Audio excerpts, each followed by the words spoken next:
자, 봅시다. 지금 보시면 얘는 지금 난리가 났어요. 호질, 꽃, 라디오와 같이 사랑을 끄고 켤 수 있다면 메밀꽃 필 무렵인데 얘네 지금 보세요. 출제유형 베스트를 먼저 보고 시작하셔야 돼요.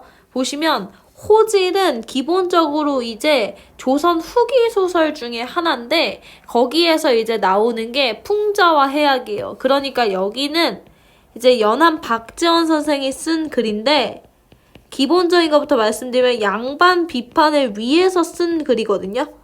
그러니까 호랑이가 양반을 비판하는 모습으로 쓰여진 소설이기 때문에 여기서 알아야 되는 건 비판 풍자의 대상이 누군지, 방법이 무엇인지를 묻는 문제가 나오고요. 그 다음에 두 개를 묶으실 거예요. 꽃과 라디오와 같이 사랑을 끌고 켤 수 있다면 묶으시면 왜 묶냐면 원래 원작이 꽃인데 꽃을 패러디한 게 라디오와 같이 사랑을 끄고 켤 수 있다면이에요.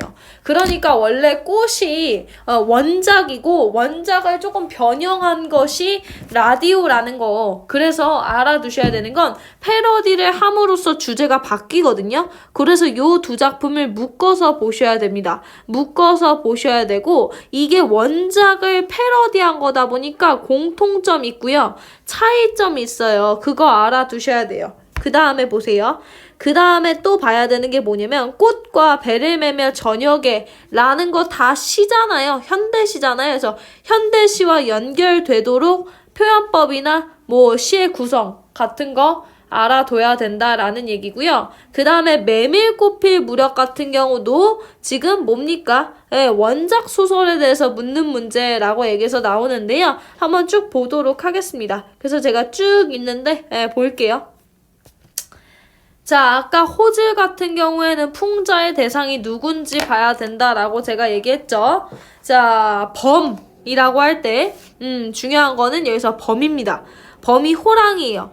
호랑이가 작가를 대변해서요. 양반을 비판하는 존재예요. 그러니까 뭐가 되는 거예요? 풍자의 주체가 되는 거죠. 풍자와 비판의 주체가 됩니다.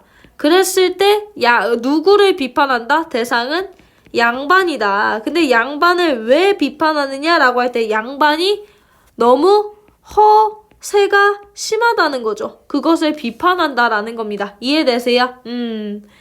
그러니까 뭡니까? 범은 지혜와 덕을 겸비하였으며 용맹스러운 존재이다. 어느 날 범이 먹을 것을 구하려고 하니 법에게 잡혀서 예속된 존재인 창귀라는 게 뭐냐면 범이 귀신을 먹은 거야. 그래서 귀신이 맨날 범이 무슨 행동을 하려고 하면 막 고나리 주거든요. 그 얘기예요. 예속된 존재인 창귀가 의원, 무당 등을 추천한다. 그러니까 뭐냐면 내가 누구 잡아먹을까? 호랑이가 이러고 있는데 호랑이와 같이 있는 존재인 귀신이 야 저 무당이나 아니면 의원 먹어 이 얘기하는 거야. 그러나 범은 이들이 각기 먹을 만한 것이 못 되는 이유를 말했다. 그 다음에 이제 봅시다. 그 다음에 이제 쭉 이야기가 이어지는데 정나라 도읍에 벼슬을 하찮게 여기는 선비가 있었는데 북곽선생이라고 하였다. 나이는 40살로 순수 교열한 책이 1만 권이며 굉장한 지식인이죠. 유교의 9가지 유교 경전의 뜻을 해설하여 다시 1만 5천 권의 책을 저술하였다. 천자는 그의 절의를 가상하게 여겼으며 정나라 제후는 그의 명성을 흠모하였다. 라고 해서 지금 북곽선생에 대해서 소개를 하고 있는데 북곽선생이 이렇게 보면 굉장히 멋있는 사람인 것 같죠? 그쵸? 왜냐면 되게 똑똑하고 절의가 높으니까, 의리가 높으니까. 또한 도읍 동쪽에 아름다운 젊은 과부가 있었는데 동리자라고 하였다. 천자는 그녀의 절개를 가상하게 여겼으며 정나라 제후는 그녀의 아주 그냥 남편을 잃고도 되게 의리 있게 혼자 잘 사는 거야. 네, 이해되세요? 약간 여자가 고무신 신는 느낌처럼 남편을 잃은 과부인데도 어떻게 지내는 거야? 굉장히 현숙하게 지내는 거예요. 그래서 동리 과부가 사는 마을의 문이라는 정려문을 세워 표창했다. 라는 게 뭐냐면 두 번째 인물이 나와요. 두 번째 인물은 누구예요? 동리자인데 동리자 역시도 여자가 지켜야 하는 뭔가 의리, 남성에 대한 의리를 잘 지키는 사람이라는 거죠. 그러니까 지금 보세요. 북각 선생 같은 경우는 학식이 높고 그 다음에 굉장히 깨끗한 선비고 그 다음에 동리자 같은 경우에는 남편이 죽고도 남편과의 의리를 지키는 굉장히 절개가 높은 여인이라는 거죠. 동리자는 과부로서 정절을 잘 지켰다. 하지만 아들 5을 두었으며 여기 보세요. 아들이 각기 다른 성을 지녔답니다. 이게 뭐예요? 이거 뭐예요? 동리자라는 사람을 풍자하는 거죠. 이해되세요? 그러니까 동리자가 실제로 굉장히 뭔가 남편에 대한 의리를 잘 지키는 여자가 아니었다는 얘기를 하는 거예요. 하루는 5 아들들이 서로 말을 주고받기를 강 북쪽에선 닭이 울고 강 남쪽에선 샛별이 빛나는데 방 안에서 무슨 소리가 나네? 아니 어쩌면 그리도 북각 선생 목소리가 닮았을까? 뭡니까? 이 동리자라는 여자와 북각 선생이 서로 연인 관계인 거야. 그러니까 깨끗한 사람이 아닌 거죠. 지금 북각 선생도 멋있는 선비가 아니고 동리자도 멋있는 여자가 아닌 거예요. 이해되세요? 동리자가 북각 선생에게 청하기를 선생님의 덕을 오랫동안 흠모하였습니다. 오늘 밤 선생님께서 글 읽는 소리를 듣고 싶사옵니다. 하니까 이제 막 좀 있는 척해요. 시경을 막 읽습니다. 원앙새는 병풍에 그려져 있고 반짝반짝 반딧불 날아다니는데 라고 하는 게 뭡니까? 지금 나랑 섹스하자 이 얘기 하는 거예요. 남녀 간의 정을 의미한단 말이야. 그러니까 지금 뭡니까? 둘이 아주 겉과 속이 다른 인물인 걸 얘기하는 거예요. 괜찮으세요? 여기서 나오는 게 뭐예요? 굉장히 표리부동한 인물이다. 또는 면정복배한 인물이다. 라는 얘기가 나올 수 있다라는 거죠. 근데 사자성어까지는 알 필요가 없이 얘네들은 다 겉과 속이 다른 인물이고 이것을 통해 작가는 이러한 인간을 양반을 어떻게 한다라는 거예요? 풍자하고 해악한다라는 거죠. 이해되십니까? 크고 작은 이 가마솥들은 누구를 모양 삼아 만들었나? 그리고 나서 이는 흥이로다 하였다 라고 얘기하는 게 뭐냐면 둘이 이제 관계를 가질 겁니다. 5 아들들이 서로 말을 주고받기를 얘기에 과부의 집 문 안에는 들어가지 않는 법이라 했는데 북각 선생은 현자가 아니신가? 지금 꼬집는 거죠. 그러니까 북각 선생은 지금 과부의 집에 들어가 있는 거잖아요. 그러니까 현자가 아니라는 얘기를 지금 하고 있는 거예요. 정나라 도읍의 성문이 허물어진 곳에 여우가 굴을 파고 산다더라. 여우가 1000년 묵으면 요술을 부려 사람으로 둔갑할 수 있다더라. 그러니 이는 여우가 북각 선생으로 둔갑한 게 아닐까? 그러니까 지금 아들들이 굉장히 바보예요. 멍청이인 것도 지금 문제인데 어쨌든 아들들이 어떻게 생각했냐면 방 안에 있는 북각 선생이 여우가 도술을 부려서 지금 북각 선생으로 변한 거라고 생각을 하는 거야. 그러니까 여기에서 여우라고 얘기하는 건 북각 선생에 대한 풍자죠. 그만큼 북각 선생은 인간이면 하면 안 되는 일들을 하고 있고 아들들은 그러한 북각 선생이 진짜가 아니라 뭐라고 생각하는 거야? 여우가 둔갑한 거라고 생각을 하는 거죠. 여우가 쓰던 모자를 얻은 사람은 그 집에 천금에 부가 올라오고 여우가 신던 신발을 얻은 사람은 대낮에도 투명인간이 될 수 있으며 여우의 꼬리를 얻은 사람은 홀리기를 잘하여 사람들이 반하게 된다더라. 그러니까 우리 이거 죽여서 나눠 갖자 하였다. 이에 5 아들들이 함께 애워싸고 공격하니 북각 선생은 몹시 놀라 뺑소니를 치면서도 남들이 자기를 알아볼까 두려워했다. 그래가지고 아주 병신이에요. 다리를 들어서 목에 걸치고 귀신처럼 춤추고 귀신처럼 웃더니 대문을 나서자 막 뛰다가 어디에요? 똥에 빠져버린 겁니다. 이게 약간 옛날에 제가 웃긴 얘기를 들은 적이 있어요. 옛날에 어떤 웃긴 얘기를 들었냐면 어떤 사람이 이제 마트에서 자기 아빠인 줄 알고 원래 마트에서 아빠가 이렇게 카트를 끌고 가시는 편인데 마트에서 이제 아빠인 줄 알고 엉덩이를 조물조물 했다는 거야. 근데 모르는 아저씨인 거야. 그래가지고 너무 당황해서 장애인인 척을 했대요. 하니까 엄마가 이제 호딱 데려와서 우리 애가 좀 아파서 이랬다는 거야. 그 소리는 뭐냐면 마찬가지예요. 북각 선생이 지금 이제 아들들이 나를 때리려고 하니까 나오기는 하는데 부끄럽잖아. 그러니까 뭐 하는 거야? 장애인인 척 하다가 지금 어떻게 한 거예요? 똥에 빠진 거예요. 그 소리는 뭡니까? 북각 선생의 행동이 희화화됐고 그것을 통해 그를 풍자했다라는 거죠. 그러니까 그를 풍자하는 방식이 뭐라는 겁니까? 그를 풍자하는 방법이 뭐예요? 예, 희화화라는 거죠. 웃기게 표현해서 그를 비판한다라는 겁니다. 구덩이에서 기어 올라와 고개를 내놓고 바라보았더니 범이 길을 막고 있었다라고 해서 드디어 우리의 작가의 대변인인 범이 등장합니다. 범은 얼굴을 찌푸리며 구역질을 하고 코를 막고 고개를 왼쪽으로 돌리며 숨을 내쉬고는 선비는 구린내가 심하구나. 여기서 지금 중요해요. 선비가 구린내가 심하다는 건 첫 번째 사실적으로 말하면 똥냄새 때문에. 왜? 똥에 빠졌잖아요. 그쵸? 그리고 두 번째 뭡니까? 부패한 도덕성 때문에. 그러니까 결국에 뭐냐면 중의적인 표현이라는 거죠. 그러니까 뭐야, 선비가 그 당시에 비판받아야 될 이유를 얘기하기도 하고 아니면 지금 똥에 빠져버린 북각 선생의 상태를 얘기하기도 한다라는 겁니다. 이해되세요? 자, 북각 선생은 머리를 조아리고 기어와서 세 번 절하고 무릎을 꿇은 채 고개를 들고는 지금 뭡니까? 지가 살아야겠거든. 지금 눈앞에 호랑이가 있잖아요. 호랑이는 지금 나 잡아먹을 건데. 그러니까 여기 부분에서 이제 뭐 하냐면 알랑방귀 끼는 거예요. 아이고요, 아이고 호랑이님 이 얘기하는 거예요. 범의 덕이야말로 지극하다 하겠사옵니다. 대인은 그 가죽 무늬가 찬란하게 변하는 것을 본받고 제왕은 그 걸음걸이를 배우며 사람의 자식은 그 효성을 본받고 장수는 그 위엄을 취하죠.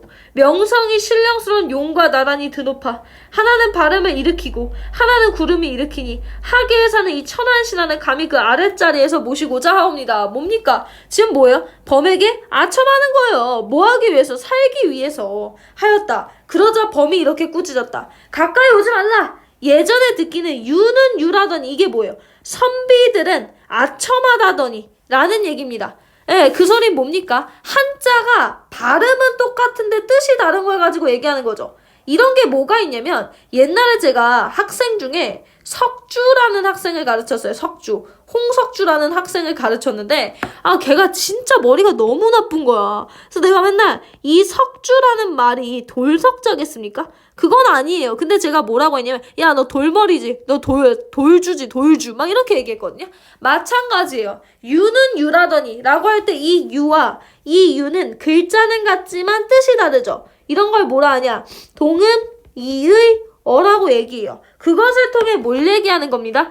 유학자는 아첨을 잘한다고 지금 비판하는 거죠. 과연 그렇구나. 너는 평소에 천한 못된 이름은 다 모아 함부로 내게 갖다 붙이다가 이제 급하니까 면전에서 아첨을 하니 장차 누가 너를 신뢰하겠느냐 이러면서 이제 범은 작가의 대변인이니까 지금 뭐 한 거예요? 양반을 비판한 거죠. 북각 선생을 비판한 겁니다. 이해되세요?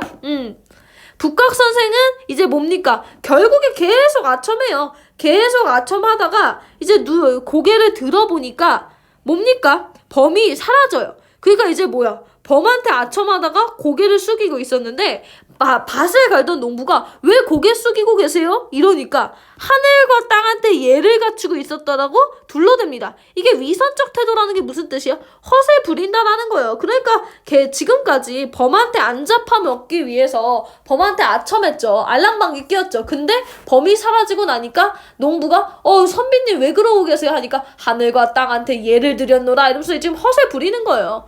그러니까 여기서 지금 알고 있는 건 뭡니까? 호질이라는 말 자체는 뭐다? 호랑이가 작가의 대변인인 호랑이가 표리부동하고 허위의식이 가득한 양반을 풍자하고 비판한다라는 거 알아두시면 돼서 호질을 여기까지 보실 거고요. 지금 중요한 내용들 체크하시면 호질은 기본적으로 풍자소설이고 한문소설이에요.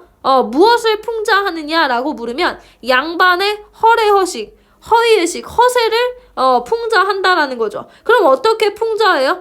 아까 병신같이 구는 거 그걸 희화화된 언해 그 다음에 범을 의인화해서 그래서 비판한다 라는 거 알아두시면 될 것 같고요. 그 다음에 다음 작품 보기 전에 저는 잠깐 쉬겠습니다. 잠깐 쉬었다 갈 건데요. 다음 작품은 꽃과 라디오를 같이 보도록 할 거예요. 잠깐 쉴게요. 맞아 볼게요. 지금 꽃이랑 라디오는 같이 봐야 된다라고 말했어요. 왜 그렇죠? 꽃을 패러디한 게 라디오다라고 얘기했죠. 그쵸? 그걸 알고 계셔야 합니다. 자, 그럼 보겠습니다. 내가 그의 이름을 불러주기. 그랬을 때, 요거부터 먼저 말씀드릴까요? 꽃 같은 경우는, 꽃 같은 경우에는 기본적으로, 존재에 대해서 얘기해요. 그 소리는 뭐냐면, 쉽게 말해서, 김춘수의 꽃 같은 경우에는 주제가 뭐냐면, 인간관계. 그가 나에게로 와서 꽃이 되었다. 이 말 아시죠? 그 소리는 뭐냐면, 꽃이라는 말 자체가 존재를 명명하면, 명명이란 말이 뭐예요? 존재에게 이름을 부르면, 존재에게 이름을 불러주면 그것이 의미 있는 관계 맺기가 된다라는 얘기예요. 이해되세요? 그러니까 내가 좋아하는 여자의 이름을 알고 핸드폰 번호를 아는 것이 이제 관계의 시작이잖아요. 그것처럼 김춘수의 꽃에서는 존재의 명명을 통한 의미 있는 관계 맺기를 얘기하는데, 여기 라디오 같은 경우에는 반대예요. 현대인의 그런 쓸모없는 관계 맺기를 비판한다라는 거. 이해되세요? 그러니까 패러디라는 건 결국에 뭔가가 부정적이다라는 얘기를 하는 건데, 그래서 김춘수의 꽃은 의미 있는 관계 맺기의 소중함, 그런 것들에 대해서 얘기를 하지만, 라디오 같은 경우에는 의미 있는 관계 맺기가 아니라 현대인의 무의미한 관계 맺기에 대한 비판, 그리고 그거에 대한 허망함을 얘기할 수 있다라는 거죠. 이해되십니까? 그래서 공통점은 기본적으로 구조가 비슷해요. 둘의 구조가 비슷하다는 얘기가 뭐냐면, 공통점으로 얘네 둘은 기본적으로 이제 뭐 내가 불러주기 전까지 해서 구조는 비슷한데 내용은 다릅니다. 이해되세요? 한번 볼게요. 내가 그의 이름을 불러주기 전에는 이라고 할 때 여기서 이름이 의미하는 바가 뭐다? 이름이 명명행위, 불러준다라는 게 명명행위고요. 그 소리는 대상한테 의미를 부여하는 행위다라는 겁니다. 이해되세요? 그러니까 내가 그에게 의미를 부여하기 전에는, 그러니까 이름이라는 게 뭐다? 존재에게 의미를 부여해주는 건데, 내가 그에게 이름을 불러주기 전에는 그는 다만 하나의 몸짓에 지나지 않았다. 그러니까 뭡니까? 몸짓은 부정적인 거고 무의미한 존재를 의미하죠. 근데 걔가 이름을 불러줬더니 뭐가 됐대요? 꽃이 됐대요. 의미 있는 존재가 됐답니다. 이해되세요? 그래서 꽃은 뭐다? 의미 있는 존재다까지 해서 여기까지는 지금 뭐냐? 너와 나의 얘기를 합니다. 너와 나의 얘기를 해요. 그 다음에 지금 보세요. 내가 그의 이름을 불러준 것처럼 지규법, 나의 이 빛깔과 향기에 알맞은, 그랬을 때 빛깔과 향기가 무슨 뜻이냐면 그 사람의 특징을 얘기하는 거예요. 그러니까 나한테 수민이라고 불러야지, 내 남자친구가 수민아라고 안 하고 지영아 이렇게 얘기하면은 나의 존재, 나의 빛깔과 향기에 알맞은 이름이 아니에요. 맞잖아요? 그쵸? 남의 이름을 함부로 부르면 안 된다는 얘기입니다.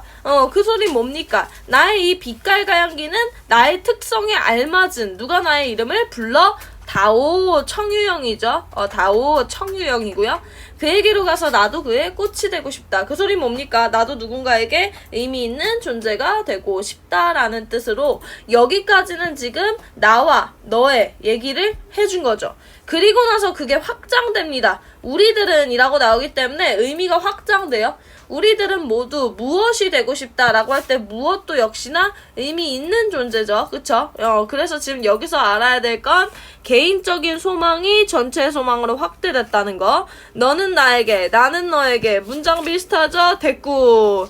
잊혀지지 않는 하나의 눈짓이라고 할 때 눈짓도 의미 있는 존재라고 해서 보시면 꽃 의미 있는 거, 그 다음에 무엇 의미 있는 거, 눈짓 의미 있는 것이라는 거죠. 그 중에서 제일 나쁜 건 뭐예요? 몸짓이라는 거. 그래서 뭡니까? 눈짓이 되고 싶다라고 해서 그것에 대한 소망과 의지가 나와 있고요. 결국엔 이름 부르기를 통해서 화자가 얻고 싶은 게 뭐죠?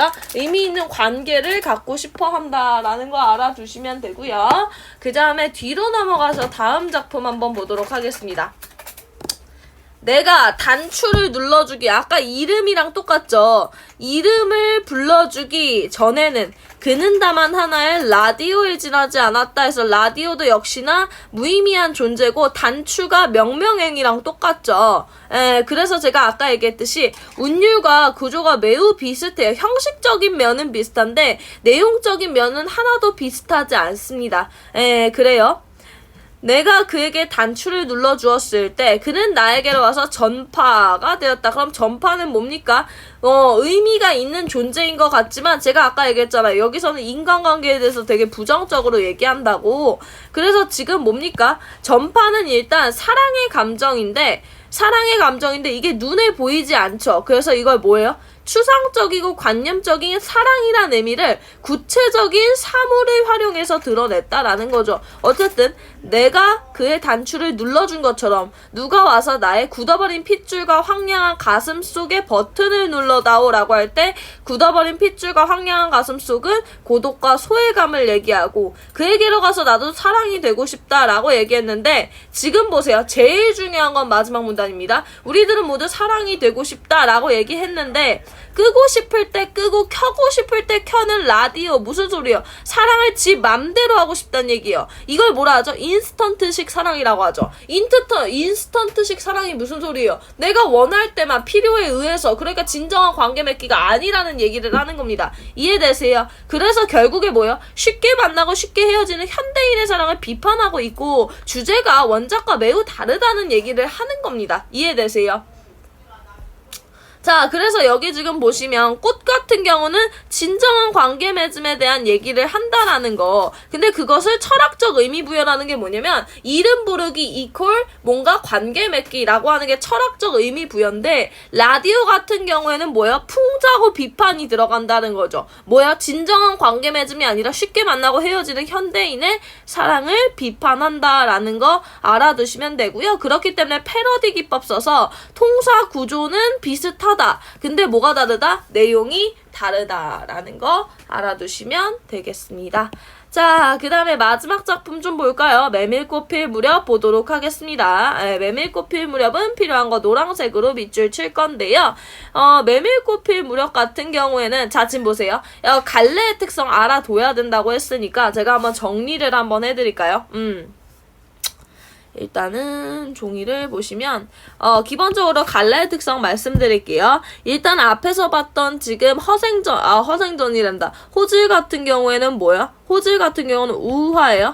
우화고 고전 소설이라고 볼 수 있겠죠? 근데 제가 그렇게 얘기할 건 아니고 자 보세요. 자 사람은 크게 시와 소설 로 나뉘고 하나 더 구비문학이라는 게 있어요.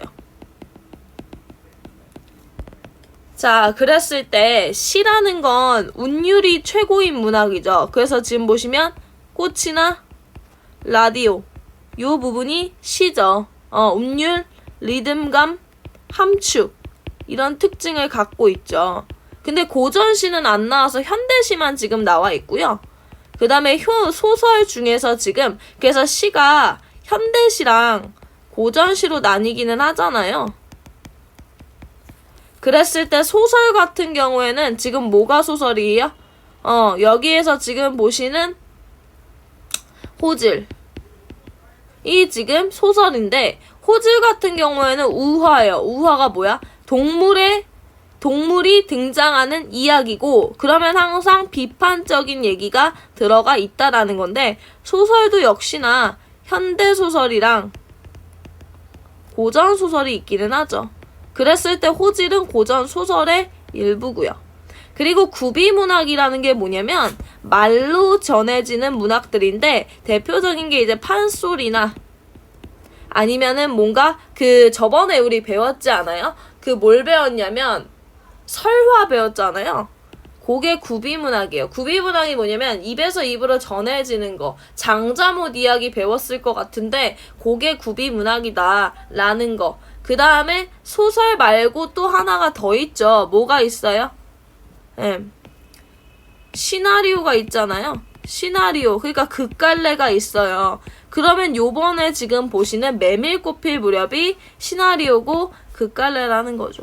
그래서 사실은 크게 말하면 요렇게 나올 수 있어요. 시나리오, 극갈래, 시, 소설, 구비문학 요렇게 봐주시면 되는데 어쨌든 지금 읽어볼게요. 지금 읽어볼 건데 얘 같은 경우는 사실 완전 막장 소설이야. 완전 막장 소설이라는 게 뭐냐면 이 남자가 졸라 못생겼어요. 여기서 지금 보시는 그 누구죠? 아, 이름이 기억이 안 나네. 아, 조선달.